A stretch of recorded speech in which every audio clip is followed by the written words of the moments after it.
Hi, welcome along to AFTV Transfer Daily, the show that takes a look at players that have been linked with a summer transfer move to the Arsenal. And kicking off today with, well, you know what? Let me just rewind back to yesterday. Yesterday, all the talk was about Morgan Schneiderlin joining Arsenal. It was like massive news. All the papers were carrying it.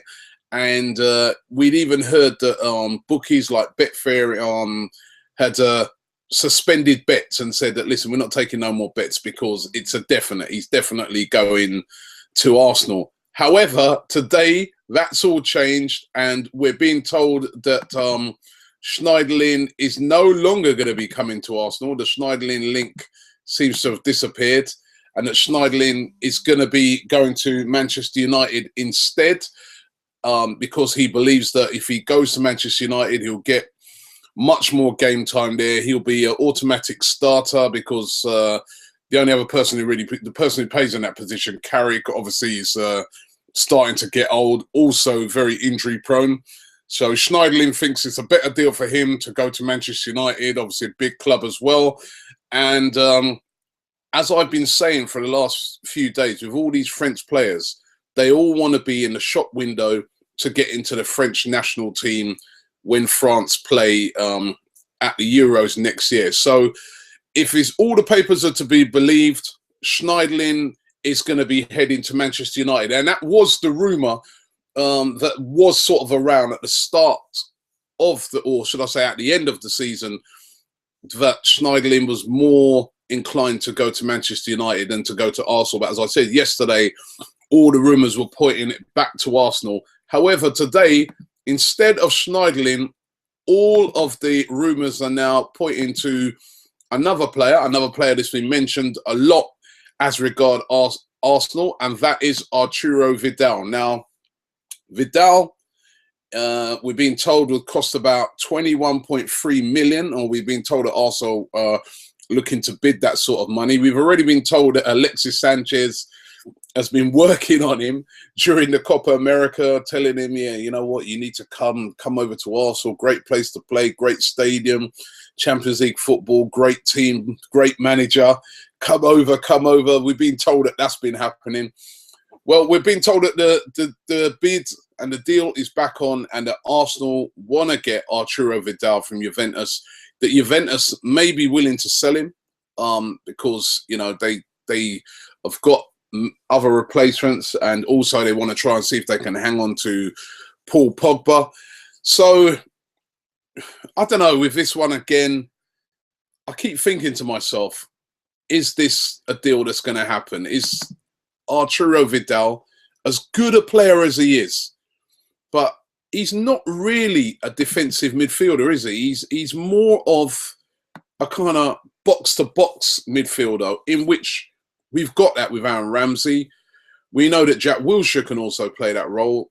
And to be honest, a lot of, you know, we've got players who can play that role. Now, bringing in Vidal, does that then destroy that sort of balance in that midfield? That, you know, you're going to have to start leaving out a player like Aaron Ramsey or Jack Wilshere. These guys are already, you know, want to play week in, week out, and are finding it hard to burst into that midfield. I'm still not sure about the Vidal. Don't get me wrong, if we got Vidal, he's top quality. He's a top quality player.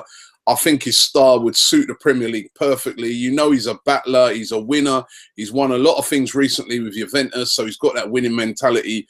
So he would be definitely welcomed by me into the team, but I'm just not sure if Arsenal are going to go out there and try and bring him in. But we're being told today that they are looking to make a bid for him, and they've turned their attentions away from Schneiderlin. And another reason they said they reckon that Arsenal have turned their attentions away from Schneiderlin has been the emergence of Francis Coquelin. And maybe Arsene Wenger's looking at it and thinking, well, you know, what do I need to go out and buy this guy for all this money, when I've got the answer right here? I've got Francis Coquelin, and I've got backup to Coquelin.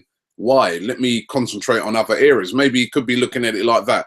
Or maybe he's still looking for a defensive midfielder, but another type of defensive midfielder. We're being told today that he's taking a look at Illarramendi, who plays for Real Madrid, the Spanish 25-year-old. We know that Arsenal really wanted to buy Illarramendi before he went to Real Madrid. He was at Real Sociedad. He was playing really, really well. Arsenal wanted him then, but he decided to go to Madrid. As many players do, you go to these clubs and you hardly get any game time. And that's what's happened to him. I mean, he was one of the hottest Spanish prospects at the time. Went to Madrid. It hasn't really worked out for him at Madrid. He's been a bit of a bit part player playing for Madrid. And we're being told that he's not really fancied by Rafa Benitez, who's now coming as the manager. And Real Madrid are willing to sell him. I think they paid about nearly £30 million for him. They may be willing to sell him for about half of that. It just hasn't worked out for him, but he is a very, very good player. We also been told that Liverpool have been very interested in him, and Liverpool have been, you know, it's been a lot of talk that Liverpool want to sign him, and of course they are going to need a defensive midfielder. But we're being told now that Arsenal also looking at him, maybe looking to maybe go in and get Illarramendi again.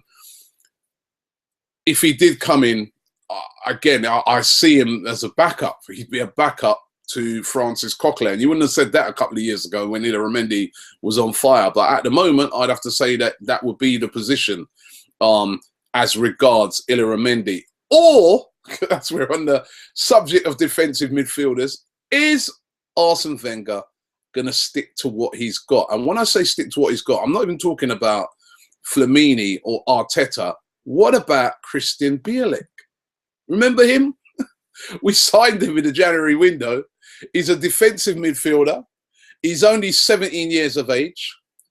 And he's already at Arsenal. Now, we're being told today that he's going to be promoted into the first team. He sort of came in January, and more or less he's just been playing in the reserves and, you know, getting his game together, etc.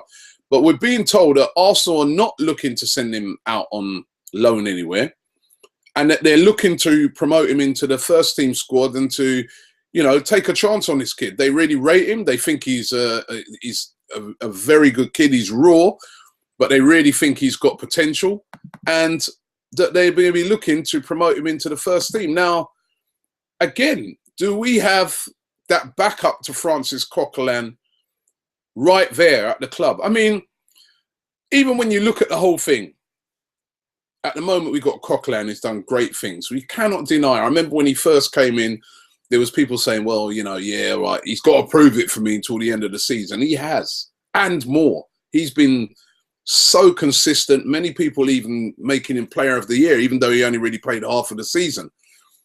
He's Arsenal through and through. He's sort of come up through Arsenal's youth ranks, etc. He gets on with all the other players. The balance, everything is all there. It's perfect with Francis Coquelin. Now, then you look at the backup, as I said, Biek, young, hungry, 17 years of age. I'm not going to pretend to say that I've seen him play, but the reports are that he's a talented player.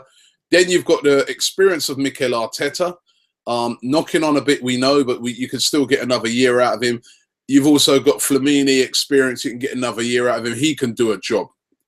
It's whether we take a chance, because, again, the only thing that worries me is I think of Arsenal's injury records year in, year out, where we get injuries all over the park. And should we go out there and get another top quality defensive midfielder to challenge Coquelin, or do we have the answer there? I mean, Jack Wilshere as well.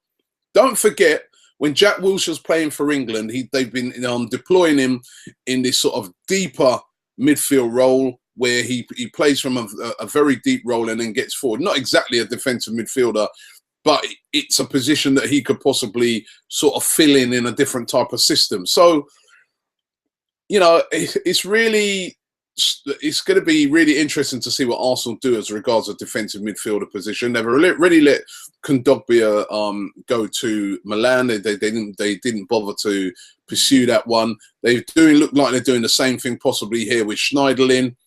Are they going to stick with what they got, or are they going to bring somebody in? That's going to be very interesting. You guys, let me know what you think. Do we need a defensive midfielder, or do we have the answer right there? Should we concentrate on other areas? Finally, another player. Now, it depends which media outlet you read on this player today. It's Aubameyang. I hope I pronounced that right. I've been getting lots of stick for pronouncing his name wrong, but Aubameyang or Aubameyang, right? Or I'll just call him Pierre-Emerick, right? Of course, of Dortmund, we're being told in some outlets that Arsenal are preparing 28.4 million bid. We reported earlier on in the week that Arsenal wanted to go for him. Of course, he's scored a lot of goals last season, lightning quick player. Very talented, maybe not world class, not super duper clinical, but we know what Wenger's like. He can convert players into being world class, and this guy's definitely got the tools. And there's a website called Fidesz.net. I don't know a lot about them, but they claim that Arsenal are still negotiating a deal to try and bring him to the Emirates. However, Dortmund this week clearly came out and said that he's not for sale, that they're not going to be selling him. Although we have heard those sort of things in the past. Teams come out and say, listen, this player's not for sale. A lot of times it's all in the price. If Arsenal go out there and make a bid that they can't refuse, you know, the German clubs, they don't, you know, they do have a lot of money. Don't get me wrong, they have a lot of money, but not always have as much money as the Premier League clubs, or not as much clout. So again, we have to wait and see on that one, but I'm not sure. Dortmund clearly come out and said that they don't want to sell him. They want to keep him. Again, it's going to be it's going to be interesting. It's going to be interesting striker-wise to see what happens, because even today we heard this story, Higuain, that Napoli are saying £67 million release clause. No club on this earth is going to pay that.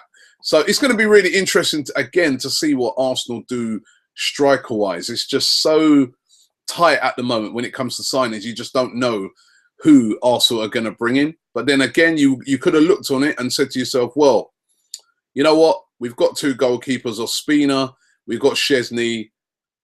You know, we're okay there. You know what I mean? All right, Ospina's still got to get to a level. Szczesny's good. We've got two good goalkeepers. Let's concentrate on other areas. However, you've seen with Arsenal, they've looked on it and they've said, nah, Petr Cech is world class. So we're going to go and get him. Maybe they might be looking at a similar thing with other positions, that if somebody is world class and available, they're going to go and do it. So we're going to have to wait and see what happens.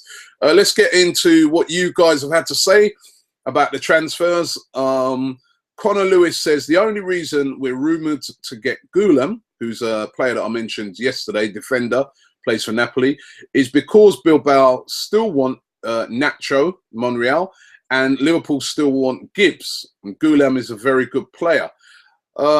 True, but I don't think you'll be seeing either of Nacho Monreal or Kieran Gibbs leaving Arsenal. Very much doubt that. Nico says, told you, Robbie, I've seen Aubameyang play. He's speedy, he's creative, and a good finisher. The spot Arsenal need. And he also says, with Schneiderlin and Cech, it will be a complete season. Again, it doesn't look like Schneiderlin, if you're looking at all the reports today, looks like Schneiderlin is favouring that move to Manchester United. Alki Morge says, the only striker that we should get is Higuain. Right age, experience, hunger and maturity. If we can get him, that is the right move to bring in a poacher like him. Again, Higuain, as I said, when you're hearing about these ridiculous prices for Higuain, I mean, what sort of money is he going to cost? Is he worth that sort of money? Nowhere near. Nowhere near. Mr. FF1 says, Schneiderlin would be a perfect signing. I just fear that he might choose Manchester United because it's easier to play regularly there over. And he said that Coquelin might scare him off. And again, that is, as I said, these players want to get into the French national team for the Euros. And if he comes to the club, Coquelin, you can't at the moment say, Coquelin, right, you're dropped. You can't do that. You guys playing so well. So Schneiderlin might look at it and think, well, you know what, unless this guy gets injured, I might not get as much game time. I might not be in the shop window. I'm already not a dead cert for that French team. If I go United, playing for a massive team like United in the Champions League, starting practically every week, I'm going to get a shout. So that could be a lot in his thinking. Cole says, now that I review the players, Schneiderlin, Benzema are my top two. Aubameyang and Baka are the backups. Very expensive 4 players you picked out there, but you know, it'd be nice. Let's go again to there's so many people here commenting. Mesut Sanchez, and this is the first one for the season. He said, "We need a striker. What happened to Alexander Pato?" And that's true. I remember last year, lots of people would be calling for Pato. I mean, he's one of those players that had so much potential, and then I think it's been injuries really just done for him, and he's just never been able to fulfill it. Let me just get one more in here. This is I'm Arsenal 95. He simply says, "We cannot get rid of Koscielny. We cannot," and I don't think we're gonna.